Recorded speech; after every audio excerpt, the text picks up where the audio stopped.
Hi guys, स्वागत है आप लोगों का मेरे चैनल पे। मेरा नाम जानत है। अगर आप लौट के आ रहे हो, थैंक यू आपके लाइक, सब्सक्रिप्शंस, कमेंट्स के लिए, आपके डोनेशंस के लिए, आपके फुल ऑन सपोर्ट के लिए। अगर आप पहली बार आ रहे हो तो सब्सक्राइब ज़रूर से कर दीजिएगा। ये एक और चैनल मैसेज होने वाला है, ठीक है। अगर आप लोगों के साथ रेजोनेट करता है, डू लाइक, डू कमेंट और मुझे बताओ, ठीक है। एंड अगर रेजोनेट नहीं करता है, जो चीज़ें आपके लिए नहीं है, आपके एक्सपीरियंस में नहीं आया है, जाने दो, ठीक है। ओके, एक छोटी सी अनाउंसमेंट है कि अक्टूबर महीने के एंड तक ऑफ़र रीडिंग चल रहा है, ठीक है। एंड सोप्स के ऊपर भी मैं ऑफ़र दे रही हूँ, तो अगर आप लोग उसे चेकआउट करना चाहते हो तो चेकआउट कर सकते हो।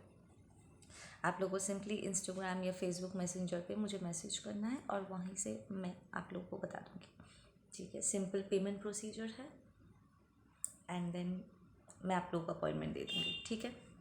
Okay, now this is about a breakup, ठीक है। आपका ब्रेकअप बहुत ही मेसी रहा है, ठीक है ना। बिल्कुल भी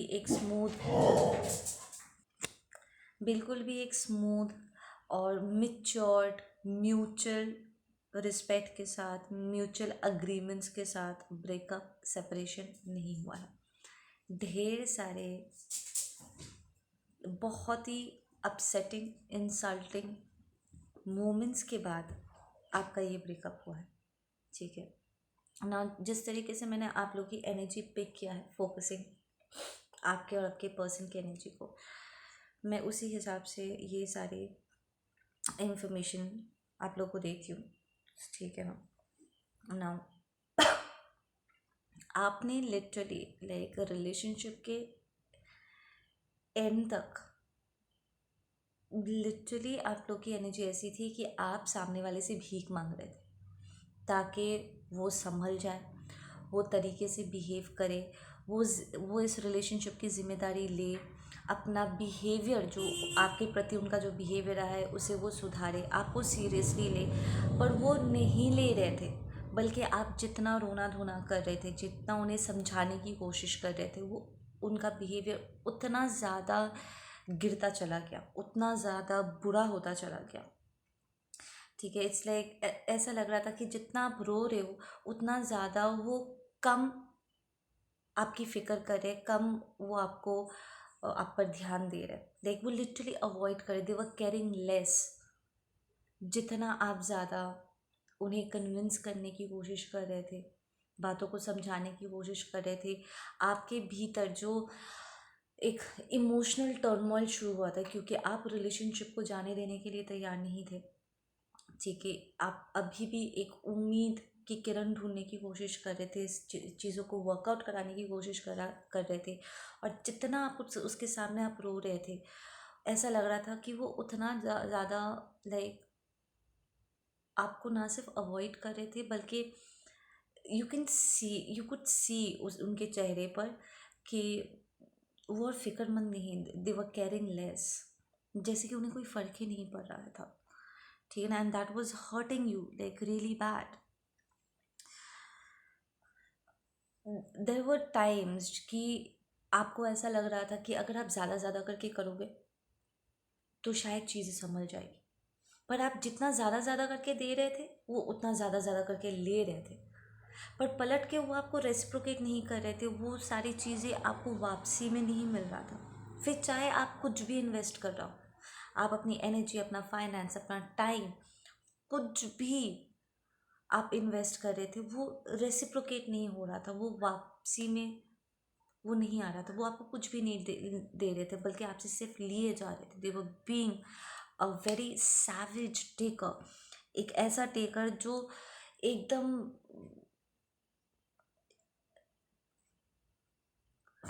एकदम शेमलेस होकर के वो आपसे लिए जा रहे थे, पर रुक करके वो आपके विषय में नहीं सोच रहे थे और आपको रिटर्न करने के विषय में नहीं सोच रहे थे। Were not bothered of returning or reciprocating that energy, ठीक है ना।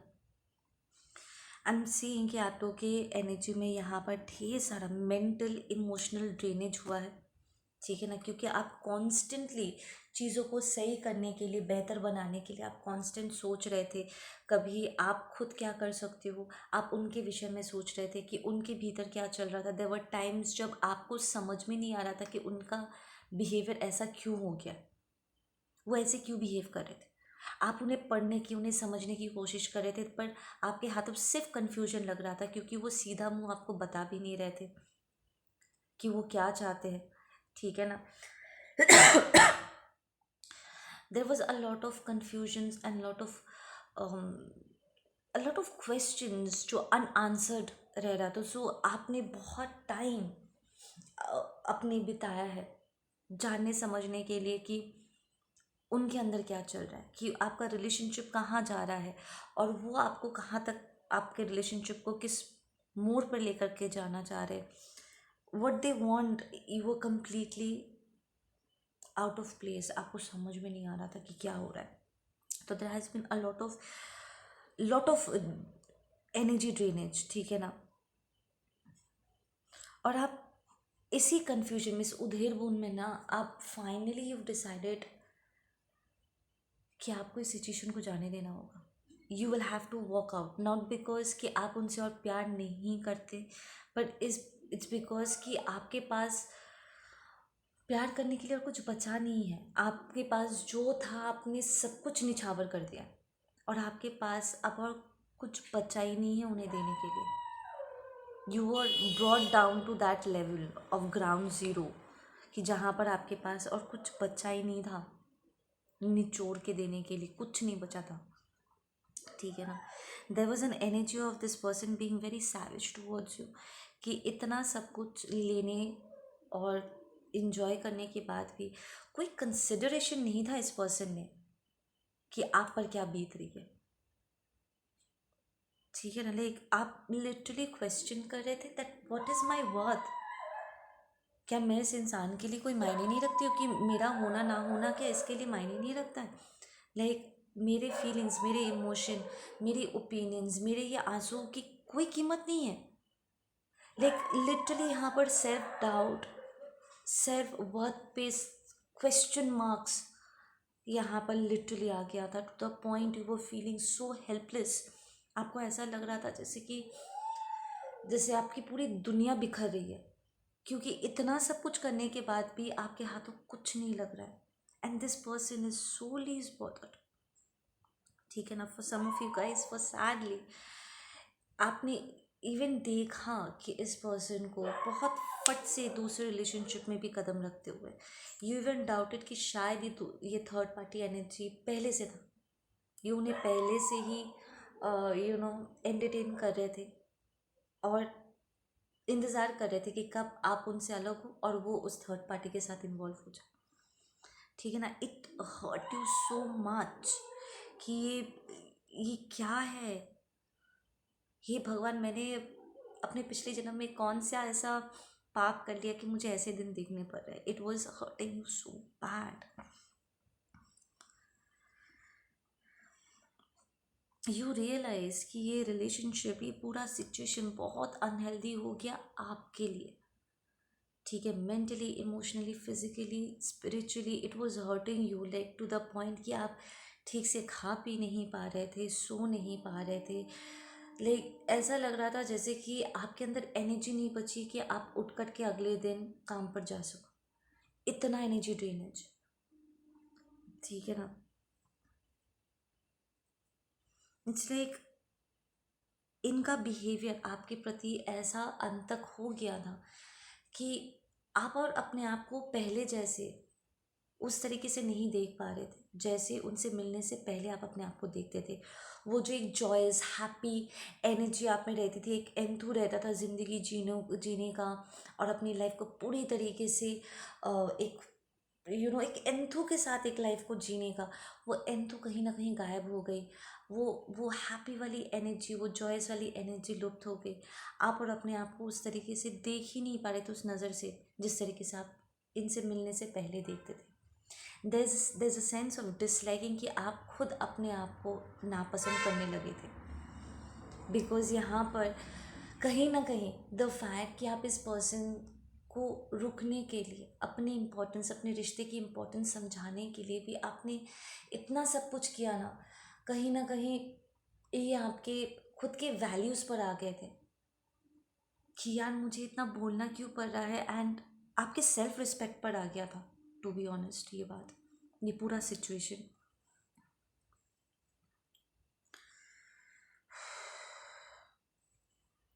फिर ये सब के बाद ना, यू टुक अ मोमेंट, एक मोमेंट आया, एक ब्रेकिंग पॉइंट आया आपके लाइफ में, इस रिलेशनशिप में, जब आपको याद आया, ठीक है ना, कि आप कितना ज़्यादा हर्ट हुए हो। वो सारे मोमेंट्स जब जब उन्होंने आपको अवॉइड किया, आपकी इंसल्ट की, आपको कंपेयर किया, आपको नज़रअंदाज किया, ठीक है, आपको एज अ नोबडी ट्रीट किया, ठीक है ना, it was all those moments.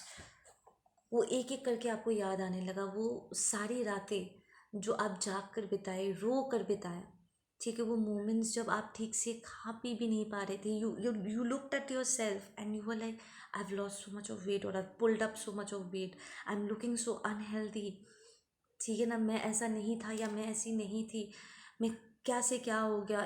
You remember, you look at yourself and ऐसा लग रहा था जैसे कि आप आईने में देख करके अपने आप को पहचान तक नहीं पा रहे थे कि इस रिश्ते में रह करके आप कहाँ से क्या बन गए हो, ठीक है ना।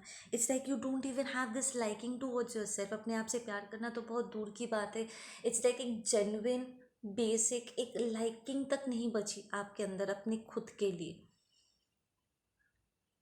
यार इस इंसान को खुश करने के लिए, इसका भरोसा जीतने के लिए, इसे कन्विंस करते करते मैं कैसे क्या हो गया,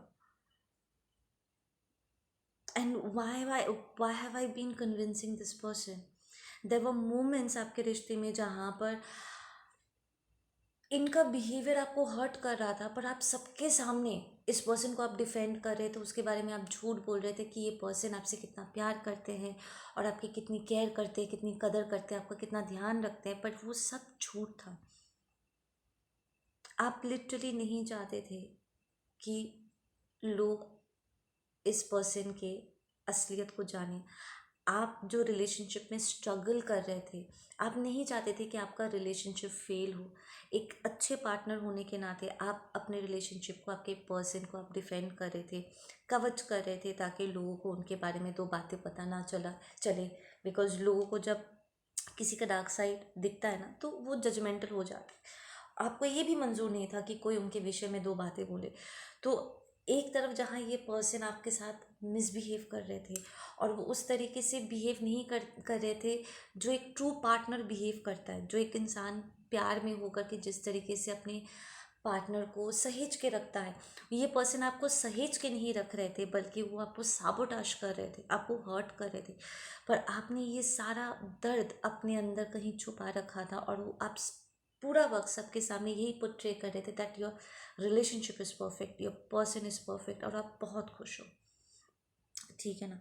just because you didn't want anyone to say anything against your relationship, और आप बार बार करके उम्मीद ढूंढ रहे थे, आप बार बार करके अपने आप को ये बोल रहे थे कि वो बदल जाएंगे, वो पहले अच्छे थे, अभी टेम्परेरी प्रॉब्लम उनका बिहेवियर बुरा हो गया है, पर कुछ ही वक्त के अंदर उन्हें मेरे वैल्यू को समझ में आ जाएगा, वो उन्हें समझ में आ जाएगा कि मेरी क्या अहमियत है उनके लाइफ में।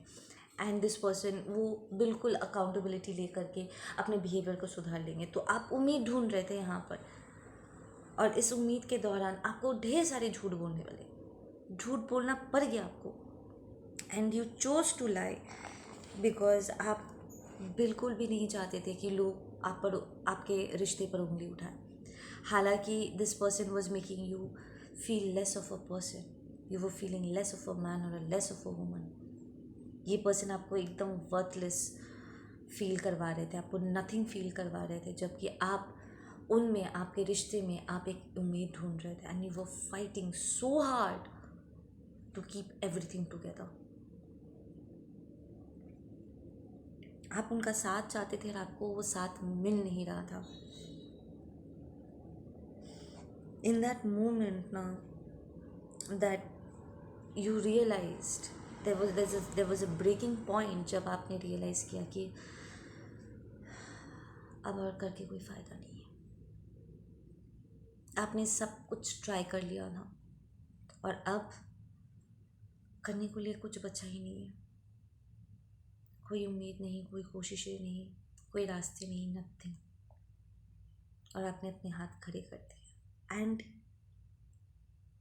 आपने बारंबार कोशिश किया कि आप इस पर्सन को फॉरगिव कर दो, ठीक है, जाने दो, लाइफ में आगे बढ़ो, पर आपका दिल ये पूरा वक्त इस रिश्ते में इससे इतना हर्ट हुआ है ना, ठीक है ना, there has been so much of pain that you went through, और आपने बॉटल अप करके रखा था अपने अंदर, अपने तक ही आपने रखा था कि आपका दिल इतना फॉरगिव करने के बाद भी ये दर्द आपको छोड़ने के लिए तैयार नहीं था, and it was hurting you so and तोड़ने के लिए इंसान एक दूसरे का दिल तोड़ देते हैं, पर उस टूटे हुए दिल को जोड़ने में बहुत समय लग जाता है, ठीक है ना। टूटा हुआ किसी भी चीज़ को जोड़ने की कोशिश करो, दरार रह जाएगा, वो एक एहसास रह जाता है टूटने का, है ना। तो इट्स लाइक आप पूरे दिल से कई बार इस पर्सन को आपने फॉरगिव करने की आपने कोशिश की, एंड यू फॉरगिव, पर वो जो दर्द उन्होंने अपने पीछे आपके दिल में छोड़ दिया था, इट बिकेम एक अलग लेवल का ही स्ट्रगल इस दर्द से उभरना, ठीक है ना। Now you as a person, आपके लिए यहाँ पर स्पिरिट की तरफ से, डिवाइन की तरफ से, यूनिवर्स की तरफ से कुछ एडवाइसेस है कि इस पूरे घटना को आपने ऑलरेडी, आपको पता है कि आपको इस सिचुएशन को दोबारा रिपीट नहीं करना है, you do not want to repeat similar kind of relationship mistake again. ये एक सबक था जो आपने सीखा है। Now forgive doesn't mean you forget, ठीक है, क्योंकि अगर आप भूल गए बड़े आसानी से आप इन्हीं गलतियों को अपने अगले रिलेशनशिप में आप दोहरा सकते हो। क्षमा हमारे लिए होता है ताकि हम हील हो सके, ताकि हम आगे बढ़ सके, ताकि जो इस दर्द के साथ एक तीतापन रह जाता है ना, एक कड़वापन रह जाता है, उस कड़वेपन को हम रिलीज़ कर सके। तो क्षमा उनके लिए नहीं, हमारे लिए होता है, ठीक है। एंड क्षमा करने के बाद भी उन्होंने जो भी कांड किया है उसका कर्मों का उन्हें जवाब देना पड़ेगा, ठीक है। पर अपने आप को इस दर्द से अलग करने के लिए, सिचुएशन से अलग करने के लिए आपका क्षमा करने का ये चॉइस बिल्कुल सही है, पर आपको भूलना नहीं है। You are not suppose to forget, you are not suppose to give this person another opportunity, ठीक है, या फिर किसी और को, अगले इंसान को या किसी को भी अपने लाइफ में ऐसी अपॉर्चुनिटी नहीं देना है जहाँ पर उनकी बातें आपको इतनी गहराई में जाकर के दर्द पहुँचा जाए। Do not give away your power to somebody so much कि उनका हल्का सा भी मूवमेंट, उनका थोड़ा सा भी कहना करना आपको इतना हर्ट कर जाए। Be responsible for your own happiness and choose carefully अपने पार्टनर को, चाहे वो दोस्त हो, रिश्ते में हो, रिश्तेदार हो, या रोमांटिक रिलेशनशिप में हो। जांचना किसी इंसान को बहुत ज़रूरी है कि बिकॉज जब हम किसी के साथ रिश्ते में जाते हैं और इमोशनली किसी के साथ कनेक्ट करते हैं ना, चाहे अनचाहे कहीं ना कहीं उन्हें उन्हें हमारे ऊपर एक लेवल का पावर मिल जाता है, ठीक है ना। एंड जब वो कुछ अच्छा हमारे लिए करते हैं उससे हमें खुशियाँ मिलती है, और जब वो हमें गलत समझते हैं या कुछ नेगेटिव सोचते हैं, ठीक है ना, उससे हमें बुरा लगता है। सो यू नो, आपको ऑलरेडी पता है कि पार्टनरशिप में ऐसे चीज़ें होना बहुत ही आम बात है। तो you need to choose your partner carefully, जो आपको इतने हल्के में ना ले, ठीक है, जो आपको यूज़ ना करे, जो एक टेकर की तरह, इस इंसान की तरह आपसे निचोड़ के आपसे ना ले, ठीक है। बस सपने दिखाने के लिए सपने ना दिखाए, बल्कि सच करने के लिए वो आपके साथ बिल्ड करे एक प्रॉपर पोटेंशियल वाले पार्टनर को, एक रियल पार्टनर को ढूंढ निकालना या उन्हें परखना बहुत ज़रूरी है। यू पिछली बार इट सीम्स लाइक आप इन पर्सन की बातों में आप आ गए थे और बड़ी आसानी से आपने इन पर विश्वास कर लिया था। आई एम नॉट सेइंग कि आपको ट्रस्ट इश्यूज होने चाहिए और सामने वाले की परीक्षा ले ले करके उन्हें अब्यूज़ करके पागल कर दो, no, but knowing the fact कि कौन सिंसियर है आपके प्रति, जो बोलने में नहीं करने में कंसिस्टेंसी दिखाए, ठीक है ना। So you need to choose your partner very carefully. Now you are hurt इस वक्त, ठीक है, अभी भी अगर इस हार्ट ब्रेक से आप गुजर रहे हो, अभी भी ये पेन है, इट मीन्स कि हो सकता है कि अगले रिलेशनशिप में आप पास्ट एक्सपीरियंस की वजह से सामने वाले को आप हर्ट कर जाओ, ठीक है ना, कि आप कंपेयर कर बैठो और सामने वाले की जैसे क्या साइड की कुछ ज़्यादा ही परीक्षा ले बैठो, जिसके कारण सामने वाले इज लाइक यार क्षमा कर दे, मैं तेरे एक्स की तरह नहीं हूँ, मुझे जाने दे, ठीक है ना। So you will have to be careful कि आप अपने प्यार की अग्नि परीक्षा भी बारंबार मत लो, ठीक है ना। एक पर्सन की कंसिस्टेंसी, उसकी सिंसियरिटी आपको बता देगा कि वो लंबे समय के लिए है या टेम्परेरी है या सिर्फ वो आपको बहला रहा है। द फैक्ट कि जिस दर्द से आप गुजरे हो, there has been a level of awakening आप में, जिससे सही और गलत के बीच में एक अंतर करना आपको ऑलरेडी इस लेसन के साथ आपने सीखा है, ठीक है। तो उसका प्रयोग करना अपने अगले रिलेशनशिप में, ताकि आप अंधे विश्वास में, अंधे प्यार में ना चले जाओ, ठीक है ना। Let the other person win your trust, और आप भी अगर उन्हें पसंद करते हो तो आप भी उनका भरोसा जीतो, ठीक है। किसी भी रिश्ते में, नाउ दीज आर एडवाइसेस जो स्पिरिट की तरफ से आ रहा है, किसी भी रिश्ते में हद से ज़्यादा आपको कुछ भी करने की ज़रूरत नहीं है सामने वाले को कन्विंस करने के लिए कि आप उनसे प्यार करते हो, ठीक है। सामने वाला अगर आपसे सच में आपकी कदर करते हैं, ठीक है ना, कई बार आप देखोगे अगर सिचुएशन में आप उनकी मदद नहीं भी कर पाए, पर आप मेंटली इमोशनली आप उन्हें सपोर्ट कर पाए ना, उनके लिए यही सबसे ज़्यादा मायने रखेगा। हो सकता है कि आप अलग अलग फील्ड से हो, ठीक है, उन्हें अपने वर्क फील्ड में हेल्प की ज़रूरत है और आप उनके वर्क फील्ड में आप उनकी हेल्प नहीं कर सकते, पर आपका उन्हें मोटिवेट करना, उन्हें इंस्पायर करना, जब वो उन्हें लगे, वो हताश होने लगे, आपका उन्हें हौसला देना उनके लिए सबसे ज़्यादा मायने रखेगा। तो being a partner, there are multiple ways of supporting each other, ठीक है ना, कोई एक तरीका नहीं है, ठीक है ना। तो इन सारी चीज़ों पर ध्यान देना जो एक ट्रू रिलेशनशिप को डिफाइन करता है।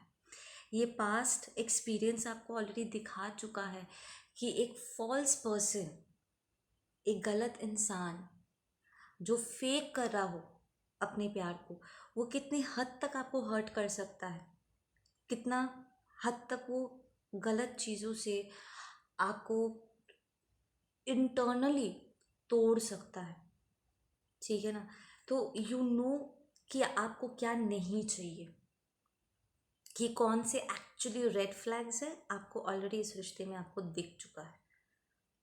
तो नेक्स्ट रिलेशनशिप में इन्हें कॉल आउट करना आपके लिए मुश्किल नहीं होगा, and you need to call out that I am not okay with these behaviours. Past relationship में आपने कई जगह पर आपने कॉम्प्रोमाइज़ किया है, नज़रअंदाज किया है सामने वाले के बिहेवियर को, आपने उन्हें कवच किया है, दूसरों से छुपाया है अपने रिश्ते की कमज़ोरी को। आई एम नॉट सेइंग, ना ही स्पिरिट ये कह रहे हैं कि अपने रिलेशनशिप के कमज़ोरियों को सबके सामने खुल के बताओ, no. And what I am saying is, आप अगर अपने पार्टनर के किसी बिहेवियर से या किसी बात से, या आपके मन में खुद कोई कन्फ्यूजन है, तो बात करके, कम्युनिकेट करके चीज़ों को सॉर्ट आउट करो, नज़रअंदाज मत करो, ठीक है ना। अगर आप देख, एंड डू नॉट फास्ट जज कि ओ ये वाला भी पिछले वाला जैसे ही बिहेव कर रहा है, no, give them enough time ताकि एटलीस्ट 2-3 रेड फ्लैग्स के बाद आप एक निष्कर्ष पे पहुंच सको, सेइंग कि देखो तुमने ABCD चीज़ें ये किया है, मैं बात करने का मैंने कोशिश किया या मैं कोशिश की, बट तुम ध्यान नहीं दे रहे हो, मुझे क्लियर कम्युनिकेशन क्लैरिटी नहीं प्रोवाइड कर रहे हो, तो मुझे नहीं लगता कि हमें और आगे बढ़ना चाहिए। मुझे एक्चुअली यहाँ पर एक सॉलिड ग्राउंड नहीं मिल रहा जिसके कारण मैं अपने कदम आगे बढ़ा सकूँ। Now if that person is genuine, to be honest, आप पहले राउंड में जब if they truly want to work out things for you, आप देखोगे इमीडिएटली ये पर्सन आपके बोलते ही वो इमीडिएटली आपके कन्फ्यूजन को दूर करने की कोशिश करे, because this person wants you. आपका ओपिनियन, आपका होना उनके लिए मायने रखता है, तो वो बिल्कुल भी नहीं चाहेंगे कि आपके मन में उन्हें लेकर के कोई भी डाउट रहे, और वो उसे इमीडिएटली क्लियर आउट करेंगे। कोई झूठ नहीं, कोई कवच नहीं, कोई एक्सक्यूजेस नहीं, कंप्लीट ट्रूथ के साथ वो चीज़ों को क्लियर आउट करेंगे, स्पेशली फर्स्ट स्टेज में, बिकॉज तब आप लोग already you're trying to get to know each other, आपको क्लियर कम्युनिकेशन मिलेगा, ठीक है ना। एंड वो इस चीज़ को सिर्फ रिलेशनशिप के स्टार्टिंग में ही नहीं बल्कि थ्रू आउट उसे वो मेंटेन करने वाले हैं। जब फीलिंग्स जेन्युइन हो तो वो कंसिस्टेंटली अपने इन बिहेवियर्स को मेंटेन करेंगे। It's not that difficult, it's not difficult at all. जैसे आपने अपने पिछले रिश्ते में, क्योंकि आप अपने रिलेशनशिप को वर्कआउट कराने के लिए आप सिंसियर थे, इसलिए आपने अपनी सारी कोशिशें लगा दी थी ताकि आप अपने रिश्ते को बचा सको, राइट। तो यही सिंसियरिटी आपको आपके ट्रू पार्टनर में दिख जाएगा। तो आपने अब तक इस रिलेशनशिप में, अपने एक्स रिलेशनशिप में, अपने भीतर जो अच्छी क्वालिटीज़ थी वही सारी अच्छी क्वालिटीज़ सामने वाले में देख लो है कि, ठीक है ना। It's not going to be that difficult, because इस लेसन के बाद आपने अपने विषय में, दुनिया के विषय में, फॉल्स लव, टॉक्सिसिटी के बारे में, अच्छे बुरे चीज़ों के बारे में आपको बहुत हद तक आप में समझ आ गई है। तो अपनी विजडम का प्रॉपरली यूज़ करो, अपने डिसर्नमेंट का इस्तेमाल करो, ठीक है। You need quality time to heal, और अपने आप को वो समय दो। आप देखोगे जो टाइम आप अपने ऊपर इन्वेस्ट कर रहे हो वो कभी भी खाली नहीं जाएगा। कई बार दूसरों के लिए जो टाइम हम देते हैं वो हो सकता है कि लेकर के लुप्त हो जाए, वो खाली चले जाए, या वो वैल्यू ना करे, वो उठा करके फेंक दे, ठीक है ना। बट जो चीज़ है, जो अच्छी एनर्जी आप अपने आप को दोगे, जो रूटीन में आप अपने आप को सेट करोगे ताकि आप एक हेल्दी लाइफस्टाइल में एंटर कर सको, वो कभी भी खाली नहीं जाएगा। जो चीज़ें आप अपने आप को देना चाहते हो और देते हो, अपने आप को इतना वैल्यू करो कि उस लाइफस्टाइल को फॉलो कर सको और उसे मेंटेन कर सको, and never give it up for anyone. चाहे किसी को अच्छा लगे या ना लगे, maintain what is good for you, ठीक है ना। उंगली उठाने वालों की कोई कमी नहीं है। यस, हम अपने आप को कई बार चीज़ों के लिए बदलते हैं, पर हम वो सारी चीज़ें बदलते हैं जो ट्रूली टॉक्सिक होता है, जो ट्रूली नेगेटिव होता है। पर अगर कोई ज़बरदस्ती आपको किसी नए सांचे में ढालने के लिए, या आपको एक अलग ही इंसान बनाने के लिए ज़बरदस्ती आपको इंसल्ट करके, नीचा दिखा करके, आपको कंपेयर करके, आपको कोई और बनाने की कोशिश करता है, do not fall for their words. Become okay with who you are, appreciate ईश्वर ने आपको जैसा बनाया है। ये बात जिद की नहीं है, ईश्वर ने अगर आप में इतनी अच्छी अच्छी अमेजिंग क्वालिटीज़ देकर भेजी है कि आप कंसिस्टेंट हो सकते हो, आप लॉयल हो सकते हो, आप ऑनेस्ट हो सकते हो, आप इतने अच्छे तरीके से एक पार्टनर होने की सारी ड्यूटीज़ निभा सकते हो, आप क्यों इन सारी चीज़ों को यूं ही जाने दोगे, इसे ऑल्टर करोगे, मैनिपुलेट होगे, आप यूज होने वाले हो। क्यों आप ये सारी चीज़ें अपने अगेंस्ट यूज होने के लिए आप सामने वाले को पावर दे दोगे? You are not suppose to do that. Value your time, value your energy, value this beautiful lifestyle of yours जो आप अपने लिए क्रिएट कर रहे हो, and maintain it. Trust me, excuses वो डालेंगे, क्रिटिसाइज वो करेंगे जिनमें या तो क्षमता नहीं है आपके साथ कदम से कदम मिला के चलने का, या वो फिर आपसे ईर्ष्या रखते हैं, इसलिए वो चाहते हैं कि वो आपको लाइफस्टाइल छोड़ दो, क्योंकि आपका लाइफस्टाइल आपको बेहतर बनाता है और वो आपको बेहतर बनते हुए और अपने आप को आपसे कम वो देख नहीं सकते। पर जिन लोगों को आपके कदम से कदम मिला के चलना है, जो आप ही की तरह है, चाहे वो फ्रेंड्स हो, आपके सोल ट्राइब मेंबर्स हो, आपका ट्रू पार्टनर हो, वो आपको खुशी खुशी वेलकम करेंगे। वो खुश हो जाएंगे कि वाह क्या बात है, मैं अकेला नहीं हूँ या मैं अकेली नहीं हूँ जिसने अपने ऊपर मेहनत किया है और अपने लाइफ पार्टनर के लिए, अपने डिवाइन पार्टनरशिप के लिए, अपने स्पिरिचुअलिटी के लिए, अपने गुड हेल्थ और अपने अपने लाइफ टाइप को मेंटेन करने के लिए मेहनत किया हुआ है। अगर मैंने मेहनत किया तो मेरा अदर हाफ ने भी मेहनत किया हुआ है। वो खुश हो जाएंगे, वो बहुत ही ज़्यादा खुश हो जाएंगे, बिकॉज अब उनकी एनर्जी को रेसिप्रोकेट करने के लिए आप हो और आपकी एनर्जी को रेसिप्रोकेट करने के लिए वो है। यहाँ पर there will be a lot of sharing energy, ठीक है। आपको यहाँ पर कोई कंप्लेंट्स नहीं, हार्डली यहाँ पर आपको सोचने के लिए लाइक आपको टेंशन, आपको स्ट्रेस लेने की ज़रूरत नहीं पड़ेगी। टू बी ऑनेस्ट, इतना टेंशन लेने की ज़रूरत नहीं पड़ेगी कि मैं आज जो दे रहा हूँ क्या मुझे वो रेसिप्रोकेट होगा, नहीं, वो इमीडिएटली रेसिप्रोकेट करेंगे। Once you will get to know each other, you will realise क्या खुशी खुशी। देखो, एंड ऑफ द डे आपका लाइफ पार्टनर, आपका ट्रू लव जो है, वो भी कहीं ना कहीं वैल्यूड होना चाहेंगे। तो जब वो देखेंगे कि you're द पर्सन जो दुनिया में सबसे ज़्यादा ईश्वर के बाद उनकी वैल्यू कर सकते हैं, वो खुशी खुशी अपने आप को वॉनरेबल छोड़ देंगे आपके सामने और अपना सब कुछ आपके साथ शेयर करेंगे।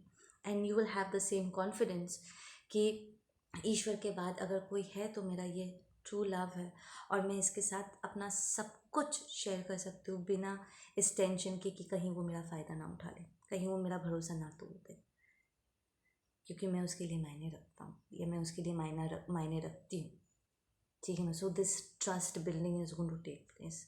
आपका ये ट्रू लव रिलेशनशिप या आपके बचपन से लेकर के अब तक आपका जो भी ट्रस्ट रहा है लव को लेकर के, the fact that love doesn't hurt, fakeness does, झूठ दर्द देता है, लव के बेसिक नेचर में ही हीलिंग है, तो वो आपको हर्ट कैसे कर सकता है, नॉट पॉसिबल। तो आपका ये ट्रू लव एक्सपीरियंस आपके उन टॉक्सिक लव के बीच का जो डिफरेंस है वो आपको पूरी तरीके से दिखा देगा। एंड द फैक्ट कि आपने ऑलरेडी ये टॉक्सिक सिचुएशन को फेस कर लिया है, इसके कारण ही आपके लाइफ में आपका डिवाइन पार्टनरशिप को आप और भी बेहतर तरीके से वैल्यू कर पाओगे, क्योंकि आप दोनों को कहीं ना कहीं इस बात का पूरी तरीके से एहसास हो जाएगा कि आप क्या मिस कर रहे थे और मेहनत करने के बाद आपको ये मिला है, और आप you will do anything and everything to keep it, to value it. ना आप इसे आसानी से कभी जाने दोगे, ना आपको जाने देना होगा, और ना कभी आपके पार्टनर आपको खोना रिस्क करेंगे, कभी भी वो रिस्क नहीं लेंगे। वो आपको ऐसे पोजीशन में नहीं डालेंगे जहाँ पर उन्हें आपको खोना पड़ जाए, आपसे दूर होना पड़ जाए। So all the best guys, take care. मैं मिलती हूँ आप लोगों से अपने अगली रीडिंग में। Take care, bye.